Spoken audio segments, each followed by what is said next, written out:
نحمده ونصلي على رسوله الكريم اما بعد فاعوذ بالله من الشيطان الرجيم بسم الله الرحمن الرحيم رب اشرح لي صدري ويسر لي امري واحلل عقدة من لساني يفقهوا قولي. باب ما يذكر من شؤم الفرس، گھوڑے کی نحوست میں سے جو ذکر کیا جاتا. اب پیچھے تو ساری احادیث گزری کس بات کی کہ گھوڑے کی پیشانی کے ساتھ برکت قیامت تک باندھ دی گئی ہے، لیکن ایک روایت جیسے کہ اس میں آپ پڑھیں گے کہ گھوڑے میں نحوست بھی ہے، اور پھر اس کی اگلی روایت میں تردید بھی پڑھیں گے.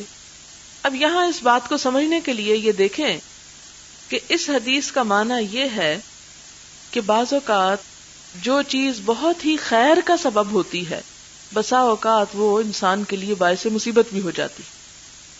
جیسے گھوڑے کا عمومی فائدہ کیا ہے کہ بہت باعث برکت ہے، لیکن جب وہ اکڑتا ہے، بگڑتا ہے، سرکشی پہ آ جاتا ہے، تو آپ نے دیکھا ہوگا کبھی ٹانگے کی سواری کی ہو اور آپ کو یاد ہو کہ وہ چلنے سے انکار کر دے اور اگلے پاؤں اٹھا لے تو آپ کو بھی گرا دے. یہی چیز یہاں سے پتہ چلتی ہے. اسی طرح گھر کے بارے میں بھی آپ نے فرمایا اور عورت کے بارے میں بھی. اب آپ یہ کہیں کہ جی عورت کو تو بہت ہی برا بھلا اسلام میں کہا گیا، تو یہ کوئی مطلقاً بات نہیں ہوئی.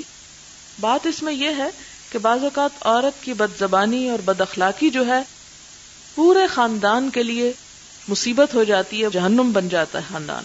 کیونکہ عورت جو ہے وہ ایک عمود ہے، ایک ستون ہے پورے خاندان کا. جب وہ بگڑتی ہے تو پورا خاندان بگڑتا ہے. اسی طرح گھر، بسا اوقات گھر جو ہے اس کا تنگ ہونا یا ہمسایوں کا برا ہونا یا ایسی زمین پر ہونا کہ جہاں کا پانی کھارا ہو، تو وہ انسان کے لیے نحوستوں کا سبب بن جاتا ہے. اس لیے اس حدیث اور اگلی میں اور پچھلی میں کنٹراڈکشن نہ سمجھے. یہ ایک خاص کانٹیکسٹ میں بات کہی گئی ہے کہ یہ چیزیں آپ دیکھیں کہ جیسے عورت کے بارے میں کیا فرمایا گیا.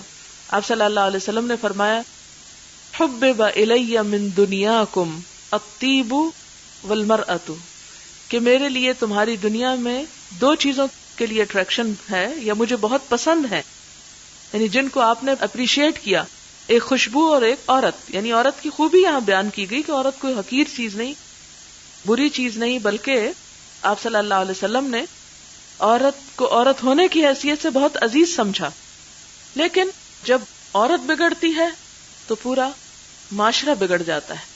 اور یہی وجہ ہے کہ دور جدید کے بڑے بڑے چیلنجز میں سے اور بڑے بڑے فتنوں میں سے ایک فتنہ یہ ہے عورت کے اندر بگاڑ پیدا کر دیا جائے. جب تک عورت مضبوط کردار کی مالک ہوتی ہے تو برائی پھیل نہیں سکتی، خاندانی نظام کو نقصان نہیں پہنچتا. لیکن جہاں عورت ڈھیلی پڑ جاتی ہے اور عورت غلط کام کا شکار ہو جاتی ہے تو وہاں پر پھر بگاڑ ہی بگاڑ آ جاتے. اب دیکھیں کہ مغرب میں جو ناجائز ولادتیں ہیں وہ کون جنم دے رہی ہے؟ عورت جنم دے رہی ہے. اور اگر عورت ریفیوز کر دے تو مرد کی جرت نہیں. یعنی مرد تنہا کتنا بگاڑ کر سکتا ہے، کیا کر سکتا ہے؟ تو وہ کی تو عورت کے ہاتھ میں ہے. لیکن جب وہ بگڑ جاتی ہے تو پھر فساد اور انتشار پھیلتا ہے. باب ما یذکر من بعض، ٹھیک، یعنی بعض جو ہیں وہ منحوس ہوتے ہیں. حدثنا ابو الیمان اخبرنا شعیب عن الزہری قال اخبرنی سالم بن عبد اللہ ان عبد اللہ بن عمر رضی اللہ عنہما قال سمعت النبی صلی اللہ علیہ وسلم یقول انما الشؤم فی ثلاثہ، کہ تین چیزوں میں نحوست ہو سکتی ہے، فی الفرس والمرأة والدار، گھوڑے میں، عورت میں اور گھر میں. حدثنا عبداللہ بن مسلمۃ عن مالک عن ابی حازم ابن دینار عن سہل بن سعد الساعدی رضی اللہ عنہ ان رسول اللہ صلی اللہ علیہ وسلم قال، دوسری روایت کے الفاظ کچھ یوں ہیں، ان کان فی شیء، کہ اگر کسی چیز میں نحوست ہو سکتی ہے، ففی المرأة والفرس والمسکن، تو تین چیزوں میں، گھوڑے، عورت اور گھر میں اگر ہو سکتی. یعنی یہ نہیں کہ نعوذ باللہ ہر عورت اور ہر گھوڑے اور ہر گھر میں ہے، یعنی اگر ہو تو یہ ان تین چیزوں کے اندر اس کی اثر پذیری ہوتی ہے، یا یہ تین چیزیں جو ہیں اس سے متاثر ہوتی ہیں. اسی طرح ایک اور حدیث میں آتا ہے کہ حضرت ابو ہریرہ یہ حدیث بیان کر رہے تھے کہ تین چیزوں میں نحوست ہوتی ہے، تو حضرت عائشہ بہت غصے میں آئیں، کہنے لگی حضور صلی اللہ علیہ وسلم نے ایسا نہیں فرمایا، آپ نے جاہلیت والوں کا خیال رد فرمایا، وہ ان چیزوں میں نحوست کے قائل تھے۔ تو اس میں یہ ہے کہ یہ پھر حضرت عائشہ نے مزید اس کی وضاحت کی کہ حضور صلی اللہ علیہ وسلم نے تو کہا کہ اگر ہو اور وہ جاہلیت والوں کی بات کر رہے تھے اور تم نے ہم میں یہ نحوست کی بات کر دی۔ اس سے بھی آپ دیکھیں کہ اس دور میں بھی خواتین نے ایک بات کو سن کر اس میں اگر کوئی چیز ان کے حقوق یا ان کی سینکٹیٹی کے خلاف جاتی تھی تو اس میں اپنی رائے کا اظہار کیا، اور اسے صحابہ کی ایک جماعت جو ہے وہ حضرت عائشہ ہی کی بات کو قبول کرتی ہے۔ لیکن بہرحال اس میں ایک بات یاد رکھیے کہ اسلام کسی بھی دن، جگہ یا چیز کو بذات خود فی نفس ہی منحوس نہیں کہتا کہ وہاں سے برائی شروع ہوتی، یہ نہیں مطلب۔ یعنی نحوست کا کیا مطلب اگر ہم سمجھے کہ اس پانی میں مثلا نعوذ باللہ ہم کہیں کہ نحوست ہے، تو اس کا کیا مطلب ہوگا کہ اس پانی کے ہاتھ میں نفع یا نقصان ہے، اس معنی میں ہرگز نہیں یہ بات۔ یہ کس معنی میں ہے کہ اگر اس میں کوئی چیز ایسی چلی جائے تو جو فساد اس سے ہوگا پھر وہ کسی اور چیز سے نہیں ہوگا، یعنی وہ بہت زیادہ سبب ہے بگاڑ کا، صرف اتنا معنی۔ اب جیسے قرآن پاک میں آتا نا کہ ان پر عذاب آیا فی ایام نحسات، اور اس وقت آپ کو تفسیر میں نے بتایا تھا نا کہ منحوس دن کا تصور نہیں ہے، بلکہ ان لوگوں نے اعمال ایسے کیے کہ جس اعمال کا وبال ان پہ اس دن آیا اور وہ دن ان کے لیے منحوس بن گیا، ان کے لیے ضرر کا سبب بن گیا۔ اسی طرح یہ چیزیں جہاں بہت فائدے کی ہیں، آپ دیکھیں جیسے ایک آیت پہلے بھی آپ پڑھ چکے ہیں، زُيِّنَ لِلنَّاسِ حُبُّ الشَّهَوَاتِ مِنَ النِّسَاءِ وَالْبَنِينَ وَالْقَنَاطِيرِ الْمُقَنطَرَةِ، اور اسی میں پھر کیا آتا ہے وَالْخَيْلِ الْمُسَوَّمَةِ۔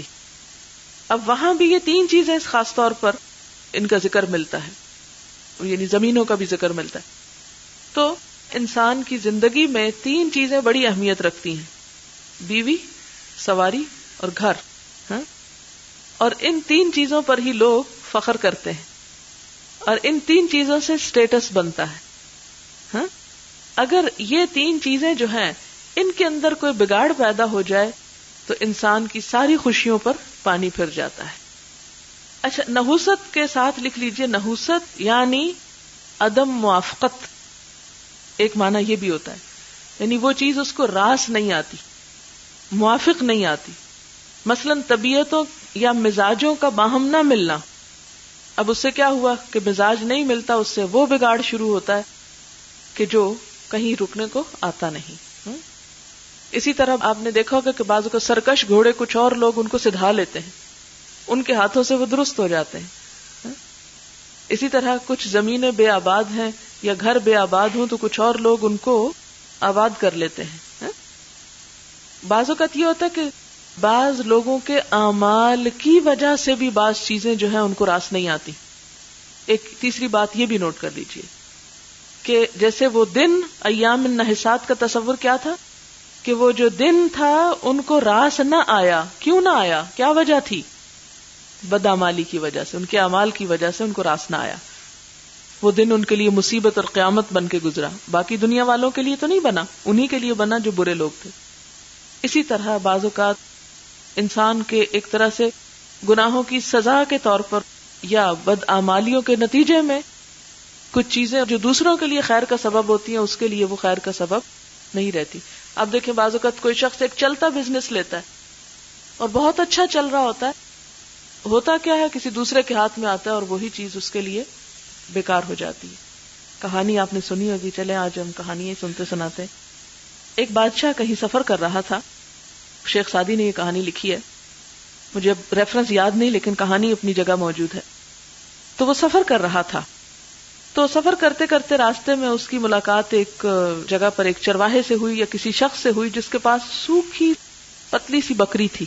بادشاہ نے رک کر پوچھا کہ کیا یہ بکری دودھ دیتی ہے؟ تو اس نے کہا ہاں دیتی ہے۔ کہا یہ بکری دودھ دیتی؟ اس نے کہا بالکل دیتی۔ اس نے کہا اچھا پلاؤ مجھے۔ اس نے دودھ دوہا تو بہت سا دودھ نکل آیا۔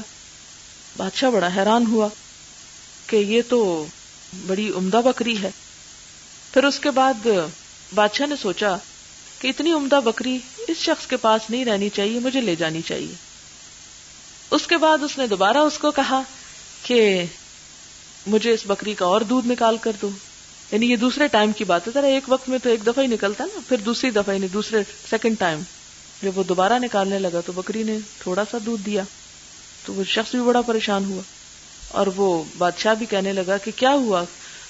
تو وہ جس کی بکری تھی وہ کہنے لگا کہ جب کسی ملک کے سربراہوں کی، بادشاہوں کی نیتیں خراب ہو جائیں تو چیزوں میں سے برکت اٹھ جاتی، اور چرواہے کو یہ نہیں پتا تھا کہ یہ بادشاہ ہے، وہ صرف ویسے ایک طرز عمل اور نیت کی بات کرا، تو بادشاہ اپنے دل میں بہت شرمندہ ہوا کہ واقعی نیت میں تو اس کے فطور آیا تھا کہ یہ بکری میں گھر لے جاؤں گا، یعنی لالچ آ گئی، وہ اس حرکت پہ اپنی بہت شرمندہ ہوا اور اس نے توبہ کی۔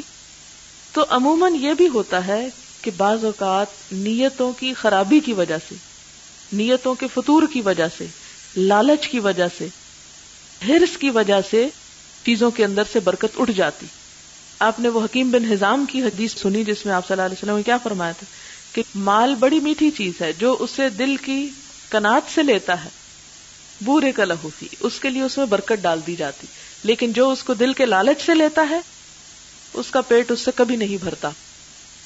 اسی طرح آپ دیکھیں کہ اگر کھانا رکھا ہوا ہے اور آپ کو یہ فکر ہے کہ پتہ نہیں اس میں میرا حصہ کتنا اور میں کھاؤں گا یا نہیں، یا دوسرے تو نہیں کھا رہے، اور آپ جھٹ پٹ کھانا شروع کر دیں، یا دوسروں کا حصہ، کیا ہوگا؟ اس میں برکت نہیں ہوگی۔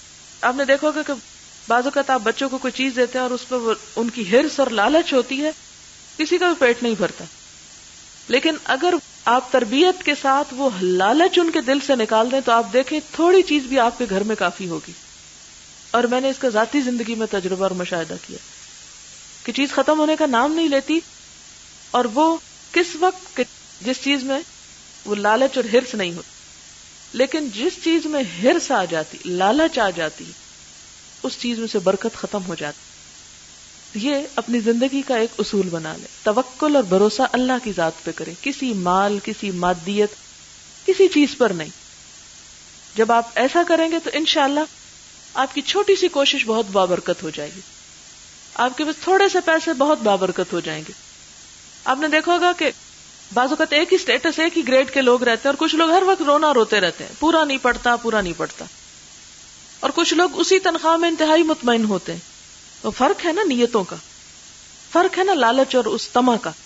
تو لالچ اور طمع ہر چیز کی برکت مٹا دیتا ہے، اور جب آنے لگے تو فوراً کنٹرول کی باغے کھینچا کریں اپنی کہ میں اس چیز پہ بھروسہ کر رہا ہوں، بھروسہ تو اللہ کی ذات پہ کرنا چاہیے، اس سے کیا فائدہ ہوگا؟ فائدہ تو وہاں سے آتا ہے، یہ تو ختم ہونے والی چیز ہے، اللہ کے خزانے ختم ہونے والے نہیں۔ تو آپ دیکھیں گے کہ مطمئن ہو جائیں گے آپ۔ تو اسی وجہ سے یہاں ان چیزوں کو کہ جب انسان کی نیت میں یا اس کے عمل میں خرابی اور فطور آتا ہے، یہی جو فائدے کی چیزیں ہوتی ہیں وہی بگڑ کے رہ جاتی۔ بعض اوقات آپ دیکھے ہوتے کہ بعض گھرانے صدیوں سے بہت مطمئن خوشحال چلے آتے ہیں، بعض اوقات ایک ایسی بہو، ایک ایسی عورت آتی کہ جس کا طرز عمل اور معاملہ درست نہیں ہوتا، اور اس سے رشتہ داروں میں بھی تفرقہ اور اختلاف پیدا ہو جاتا ہے، لڑائیاں اور فساد، اور گھر کا چین اور سکون سب برباد ہو جاتا ہے۔ کئی مثالیں آپ نے ایسی دیکھی ہوں گی کہ ایک عورت ادھر بھی چغلی لگا رہی ہے، ادھر فساد پیدا کر رہی ہے، ادھر فتنہ برپا کر رہی ہے، اور اس کے نتیجے میں وہ بہن بھائیوں، ماں اور بچوں اور ہر ایک میں بے سکونی اور بے اطمینانی پیدا ہو جاتی۔ تو اس لیے اس کو ٹوٹلی آپ رد نہیں کر سکتے کہ نہیں یہ تو بہت زیادتی کی بات ہے۔ جب فرض کے پیچھے برکت کی بات کی گئی تو وہاں نحوست کی بھی بات کی گئی۔ اسی طرح عورت باعث برکت بھی ہوتی ہے، اور اگر بگڑ جائے تو باعث شر کوئی چیز نہیں اس سے زیادہ ہوتی۔ اسی طرح گھر بھی، اگر ایک عربی کا شعر ہے جس کا معنی ہے کہ خدا کی قسم جگہ تنگ نہیں ہوا کرتی، یہ دل ہیں جو تنگ ہو جایا کرتے ہیں، یعنی جگہ بن جاتی ہے اگر دلوں میں تنگی نہ ہو۔ اگر دل تنگ ہو تو بڑے بڑے گھر بھی چھوٹے ہو جاتے ہیں، ورنہ آپ نے دیکھا ہوگا کہ چھوٹے چھوٹے گھروں میں بھی لوگ بہت خوش رہتے ہیں۔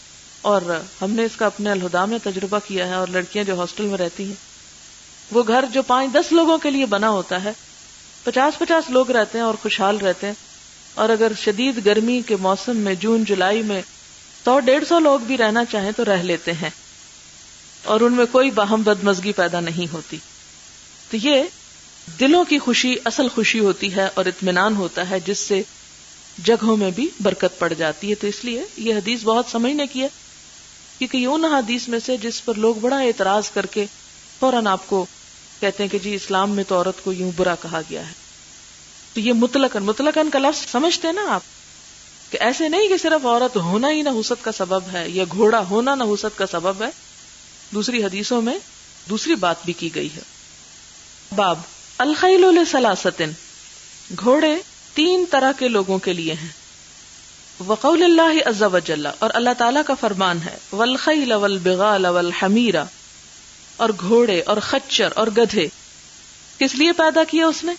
لترکبوہا، کہ تاکہ تم ان پہ سواری کرو. وزینتن، اور باعث زینت بھی ہیں. ویخلق ما لا تعلمون، اور وہ کچھ پیدا کرتا ہے جو تم نہیں جانتے.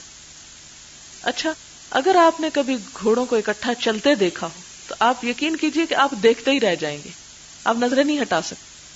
ان کا چلنا، ان کی چال میں ایک ایسا حسن ہوتا ہے، واقعی وہ اٹریکشن کا سبب ہوتا ہے.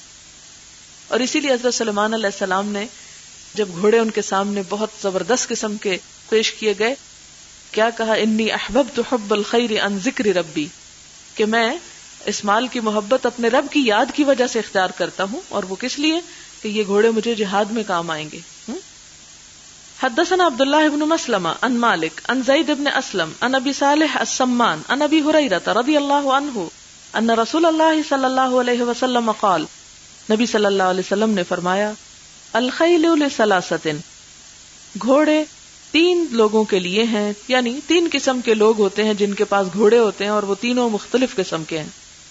لرجل اجر، ایک شخص ایسا ہوتا ہے جس کے لیے گھوڑا باعث اجر ہوتا ہے. ولرجل ستر، اور ایک شخص ایسا ہے جس کے لیے وہ ایک پردہ پوشی کا سبب ہے، یعنی اس کی ضرورت پوری کرتا ہے، یعنی نہ ثواب ہے نہ عذاب ہے، ضرورت کا ہے. وعلی رجل وزر، اور ایک شخص پر وہ بوجھ ہوتا ہے، یعنی اس کے لیے باعث عذاب ہے، گناہ کا سبب بنتا ہے. وزر گناہ کے بوجھ کو کہتے ہیں نا. فاما الذی لہ اجر، تو وہ شخص جس کے لیے گھوڑا اجر کا سبب ہے. فرجل، تو وہ ایسا شخص ہے، ربطها فی سبیل اللہ، جس نے اسے باندھ رکھا ہو اللہ کے راستے میں، یعنی اللہ کے دین کی خدمت کے لیے وہ تیار کر رکھا ہو، مراد یہ ہے. فاطال، تو رسی لمبی کرتا ہے، اطال طویل کرنا. فی مرجن، چراگاہ میں. او روضۃ، یا کسی باغ میں، یعنی ان کو چراتا ہے. فما اصابت، تو جو کچھ وہ چرتا ہے، فی تیلھا، اپنی رسی میں، یعنی گھوڑا رسی باندھے باندھے ادھر ادھر گھوم پھر کے جو کچھ کھاتا پیتا ہے. ذالک من المرج والروضۃ، اس چراگاہ یا باغ سے. کانت لہو حسنات، ہوتی ہیں اس کے مالک کے لیے نیکیاں. کھا گھوڑا رہا ہے لیکن نیکیاں کس کو مل رہی ہیں؟ مالک کو. اور پیچھے حدیث پڑھ چکے کہ وہ اس کے اعمال نامے میں جو کچھ وہ کھاتا ہے وہ بھی تولا جائے گا، جو پانی پیتا ہے وہ بھی تولا جائے گا، اور کھا پی کر جو پھر اس کا ویسٹ ہوتا ہے وہ بھی باعث اجر ہے اس کے لیے، کیونکہ اس کو بھی سنبھالنا پڑتا ہے نا، صفائی کرنی پڑتی ہے. ولو انہا قطعت تیلھا، اور اگر وہ کاٹ دے تیلھا، اپنی رسی. فاستنت، پھر بھاگ جائے. شرفن، کسی اونچی جگہ پر، اور شرفین، یا 2 اونچی جگہوں پر. یعنی مراد اس سے یہ ہے کہ ٹپ مار کے دور بھاگ جائے گھوڑا رسی دوڑا کے، اور پھر کیا ہوتا ہے، مالک کو پیچھے بھاگنا پڑتا ہے پکڑنے کے لیے. اب یہ جو بھاگ دوڑ ہو رہی ہے گھوڑے کو پکڑنے کے لیے، اور اوپر چڑھ رہا ہے، شرف کہتے ہیں نا اونچی جگہ، اوپر چڑھ رہا ہے، تو یہ بھی کیا ہوگا؟ یہ بھی باعث اجر ہے. کانت ارواسھا و آثارھا، ارواس روس کی جمع ہے، اس کی لید جو ہے اور اس کے آثار قدم جو ہے، جتنی دور تک گھوڑا بھاگا اور اس کے پیچھے جتنا دور مالک کو بھاگنا پڑا، حسنات لہ، اتنے قدم اس کے لیے نیکیاں لکھ لی جائیں گی. ولو انہا مرت بنہر، اور اگر وہ گھوڑا کسی نہر کے پاس سے گزرے، فشربت منہ، اس سے وہ پانی پیے. ولم یرد، اور مالک نے یہ نہیں ارادہ کیا، ان یسقیھا، کہ اسے پانی پلائے. کان ذالک حسنات لہ، تو جتنا پانی وہ پی جائے گا وہ پانی بھی مالک کے لیے نیکیوں کا ثواب. واما الرجل الذی ہی علیہ وزر، اور وہ شخص کہ وہ گھوڑا اس پہ بوجھ ہے، فہو رجل، تو وہ ایسا شخص ہے، ربطھا، جس نے گھوڑا باندھا ہے، فخرا وریا، تکبر کے لیے اور ریاکاری کے لیے. ونواءً اور بدخواہی کے لیے، یعنی مسلمانوں کی دشمنی کے لیے. نواء نیت سے ہے. لأہل الاسلام، اہل اسلام کی بدخواہی کے لیے. فہی وزر علی ذالک، تو وہ اس پر بوجھ ہوگا. یعنی وہی کام جب ایک کافر کرتا ہے تو وہ اس کے اوپر پلٹتا ہے، یعنی ثواب کی بجائے عذاب کا سبب بن جاتا ہے. اور یہاں تیسرے کی جو ہے وضاحت نہیں کی گئی ہے، ستر ان کی ایک اور حدیث میں وضاحت آتی ہے کہ وہ گھوڑا جو انسان اپنی ذاتی ضروریات کے پورا کرنے کے لیے پالتا ہے. اور آج کے دور میں آپ اس کو گاڑی پر کر سکتے ہیں کہ جو پیٹرول آپ اس میں ڈلواتے ہیں، موبل آئل ڈلواتے ہیں، اس کی سروس کرواتے ہیں، تو یہ سب کچھ اگر اس لیے ہو کہ دین کو فائدہ پہنچے اس سے، تو وہ سب کا سب اجر میں جائے گا. فقال، اب اس موقع پہ وسئل رسول اللہ صلی اللہ علیہ وسلم، نبی صلی اللہ علیہ وسلم سے پوچھا گیا عن الحمر، گدھوں کے بارے میں، اس کا کیا حکم ہے. یعنی جب آپ ایک بات فرما رہے تو کسی نے پوچھا اچھا اس کے بارے میں کیا ہے. فقال ما انزل علی فیہا، کہ مجھ پر اس کے بارے میں کوئی آیت نازل نہیں ہوئی. اچھا، اس سے ایک اور بات یہ پتہ چلتی ہے کہ اسلام میں ایک بات کر کے پھر اس پہ قیاس کرنے کو کہا گیا. جیسے اب گھوڑے کی بات ہوئی تو گدھے خچر سب اس میں آ گئے. اور پھر نہ صرف وہ بلکہ یہ جو پیچھے آیت کوٹ ہوئی ہے اس میں آپ دیکھیں لِتَرْكَبُوهَا وَزِينَةً وَيَخْلُقُ مَا لَا تَعْلَمُونَ، اور وہ کچھ پیدا کرے گا جو تم نہیں جانتے. تو اس میں کیا آ جاتا ہے؟ یہ گاڑیاں اور جہاز اور وہ سب چیزیں آ جاتی ہیں جو تم نہیں جانتے اور جو ہم بھی نہیں جانتے آئندہ ہونے والی. تو اب اگر قرآن یا حضور صلی اللہ علیہ وسلم ایک ایک جانور کی فضیلتیں بیان کرنے لگتے اور ایک ایک چیز کے بارے میں وضاحتیں کرتے تو سارا دین تو ادھر ہی ختم ہو جاتا. آپ نے فرمایا کہ اس کے بارے میں مجھ پر کوئی آیت نہیں اتری الا هذه الآیۃ الجامعۃ الفاضلۃ، مگر یہ جامع اور منفرد آیت ہر چیز کو کور کر دیتی ہے. فمن يعمل مثقال ذرۃ خیرا یرہ ومن يعمل مثقال ذرۃ شرا یرہ، کہ جو ذرہ برابر نیکی کرے گا وہ بھی اسے دیکھ لے گا اور جو ذرہ برابر برائی کرے گا اس کو پالے گا. مراد یہ کہ اس سے پتہ چل جاتا ہے کہ گھوڑے پہ بیٹھ کے خیر کا کام کر رہے ہیں یا گاڑی پہ بیٹھ کے، کسی جیپ پہ بیٹھ کے یا پجیروں پہ بیٹھ کے، آپ اگر اسے اللہ کی راہ میں استعمال کر رہے ہیں تو وہ آپ کے لیے باعث اجر ہے. اس سے کوئی فرق نہیں پڑتا کہ وہ گدھا ہے یا خچر ہے یا ہوائی جہاز ہے یا کوئی اور بلا ہے. یعنی اس آیت کو بیان کر کے دراصل آپ صلی اللہ علیہ وسلم نے لوگوں کو ایک بڑی خوبصورت بات سکھا دی، اور وہ کیا تھی کہ کس طرح آیات سے استنباط کرتے ہیں، کس طرح ان سے احکامات کا استخراج کرتے ہیں، کس طرح استدلال کرتے ہیں، یعنی دلیل کس طرح لیتے ہیں، دین کو سمجھنے کا طریقہ کیا ہے. جزیات میں پڑھنا نہیں بلکہ اس کی روح کو پانا. اب جب سے پیٹرول مہنگا ہوا ہے تو یہ بات ذرا ذہن میں رکھیں تو انشاءاللہ دل کا غم ہلکا ہو جائے گا. باب من ضرب دابۃ غیرہ فی الغزو، باب من ضرب دابۃ، جس نے مارا جانور کو، فی الغیرہ کسی دوسرے کے، فی الغزو جنگ میں، یعنی جنگ میں گھوڑوں پہ بیٹھ کے جا رہے ہیں اور اپنا گھوڑا تو ٹھیک جا رہا ہے لیکن دوسرے کا گھوڑا مثال کے طور پہ چل نہیں رہا اور وہ اس کو مارتا ہے کہ چلو، اس مارنے میں کوئی حرج نہیں، اس کو چلانے کے لیے تھوڑا بہت مارا جا سکتا، لیکن بے دردی سے پیٹنا جانوروں کو یہ بات غلط ہے. جس طرح ہمارے ہاں آپ دیکھیں کہ اگر کبھی سواری کی ہو آپ نے کسی ٹانگے وغیرہ پر تو بعض گھوڑوں کی کھال جو ہے وہ پھٹی ہوئی ہوتی ہے مار کھا کھا کے، تو یہ بات درست نہیں ہے. لیکن چھوٹی موٹا کچوکا دینا جو ہے اس کی اجازت ہے، اس لیے کہ جانور جو ہوتے ہیں ان کا احساس اتنا نہیں ہوتا جتنا انسان کا ہوتا ہے، اور ان کے اوپر کی سکن بھی بڑی موٹی ہوتی ہے. وہ صرف ان کو ایک تھوڑا سا آگے چلانے کے لیے ہلکا سا، اور یہ وجہ کہ وہ جو چھانٹا سا ہوتا ہے اس میں اگلے حصے میں جو لکڑی نہیں ہوتی صرف چمڑا ہوتا ہے، تو اس سے مراد صرف گھوڑے کو تھوڑا وارن کرنا ہوتا ہے، تو اس کی اجازت ہے. حدثنا مسلم حدثنا ابو عقیل حدثنا ابو المتوکل الناجی قال اتیت جابر بن عبد اللہ الانصاری، حدیث بہت دفعہ پڑھ چکے ہیں. فقلت له حدثنی بما سمعت من رسول اللہ صلی اللہ علیہ وسلم، بتاؤ مجھے جو تم نے نبی صلی اللہ علیہ وسلم سے کوئی بات سنی. قال سافرت معه فی بعض اسفارہ، کہ میں نے آپ کے بعض سفر میں سفر کیا آپ کے ساتھ مل کے. قال ابو عقیل، ابو عقیل کہتے ہیں لا ادری غزوتن، میں نہیں جانتا کہ غزوہ تھا عمرتن یا کوئی عمرہ تھا، بہرحال کسی سفر کا ذکر تھا یہ، لیکن یہ سفر تبوک کا ہے، پہلے بھی آپ بہت دفعہ پڑھ چکے ہیں. فلما ان اقبلنا قال النبی صلی اللہ علیہ وسلم، جب ہم آئے تو نبی صلی اللہ علیہ وسلم نے فرمایا، من احب ان يتعجل الى اہلہ فلیعجل، جسے یہ بات پسند ہو کہ جلدی جائے اپنے گھر والوں کی طرف تو وہ جلدی چلا جائے.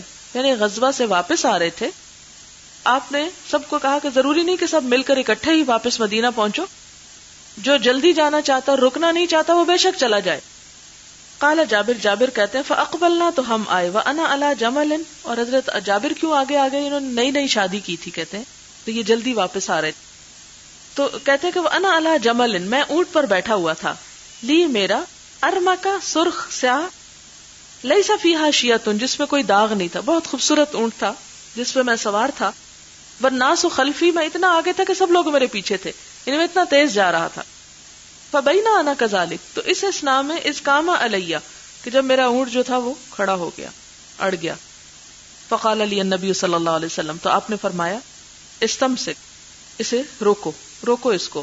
فضربہ بصوتہ، تو آپ صلی اللہ علیہ وسلم نے اس اونٹ کو اپنے کوڑے سے مارا، ضربتن ایک مار. فوثب البعیر، تو کیا ہوا، چھلانگ ماری یا اچھل پڑا، کود پڑا، وثب ہوتا کودنا، کود پڑا اونٹ، مکانہ اپنی جگہ پر. فقال اتبیع الجمل، آپ نے پوچھا کیا تم اونٹ بیچو گے؟ قلت نعم، میں نے کہا جی. فلما قدمنا المدینہ، جب ہم مدینہ آئے، ودخل النبی صلی اللہ علیہ وسلم المسجد، اور آپ مسجد میں داخل ہوئے، فی طوائف اصحابی، اپنے صحابہ کے گروہ میں، یعنی ان کے ساتھ. فدخلت علیہ، تو میں آپ کے پاس گیا. واقلت الجمل، اور میں نے باندھ دیا اونٹ کو، فی ناحیۃ البلات، بلات کی طرف. بلات کہتے ہیں پتھریلی زمین، یعنی مسجد نبی کا ویسے صحن کچا تھا لیکن اس کا ایک حصہ جو تھا اس پر پتھر لگے ہوئے تھے. تو بلات سنگ مرمر کو بھی کہتے ہیں، لیکن یہ ضروری نہیں کہ یہاں سنگ مرمر ہی لگا ہو، کوئی بھی پتھر ہو سکتا ہے. تو یعنی میں نے گھوڑا جو تھا کچی جگہ پہ نہیں باندھا. کہاں باندھا؟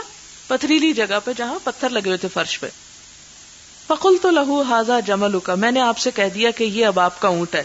فخرج، تو آپ نکلے. فجعل یطیف، چکر لگانے لگے، بالجمل، اونٹ کے آس پاس، طواف سے ہے یطیف. ویقول الجمل جملنا، اور آپ کہہ رہے تھے یہ اونٹ ہمارا اونٹ ہے، یہ اونٹ ہمارا اونٹ ہے. فبعث النبی صلی اللہ علیہ وسلم اواقم من ذهب، تو آپ صلی اللہ علیہ وسلم نے اونٹ کی قیمت میں سونے کے کئی اوقیے بھیجے.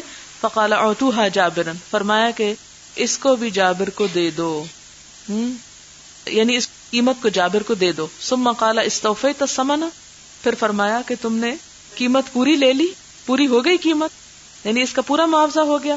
قلت نعم، میں نے کہا جی ہاں. قال الثمن والجمل لک، فرمایا قیمت بھی تیری اور اونٹ بھی تیرا، جاؤ. باب الرکوب علی الدابۃ الصعبۃ، سرکش جانور پر بیٹھنا. والفحولۃ، اور نر، فحل کہتے ہیں نر جانور. من الخیل، اونٹ میں سے. وقال راشد بن سعد، راشد بن سعد کہتے کان السلف، سلف جو تھے، یستحبون، ترجیح دیتے تھے، الفحولۃ، نر گھوڑے کو، لانہا، کیونکہ وہ اجرا، زیادہ تیز دوڑتا ہے. جری دوڑ کو کہتے ہیں نا، وہ اجسر اور زیادہ جسور ہوتا ہے، یعنی بہادر ہوتا ہے. لیکن یہ تھا کہ رات کے وقت جب شبخون کو مارنا ہوتا تھا تو مادہ گھوڑے استعمال کرتے تھے، یعنی اس کا چلنا نسبت مختلف ہوتا تھا، تو وہ چپکے سے جو جا کے حملہ کرنا ہوتا ہے. اور دن میں زیادہ تیز دوڑانے کے لیے نر گھوڑا. حدثنا احمد بن محمد اخبرنا عبداللہ اخبرنا شعبہ عن قتادہ قال سمعت انس بن مالک رضی اللہ عنہ قال كان بالمدینة فزع فاستعار النبي صلی اللہ علیہ وسلم فرسا لأبی طلحة، مدینہ میں خوف تھا، نبی صلی اللہ علیہ وسلم نے حضرت ابو طلحہ کا گھوڑا عاریتاً لیا، ادھار لیا، یقال له مندوب، جس کو مندوب کہا جاتا. فرکبہ، آپ نے اس پر سواری کی. وقالا، اور فرمایا ما رأینا من فزع، ہمیں تو کچھ بھی ڈر کی بات نہیں پتہ چلی. وَإِن وَجَدْنَاهُ لَبَحْرًا، اور اس گھوڑے کو تو ہم نے سمندر کی طرح پایا.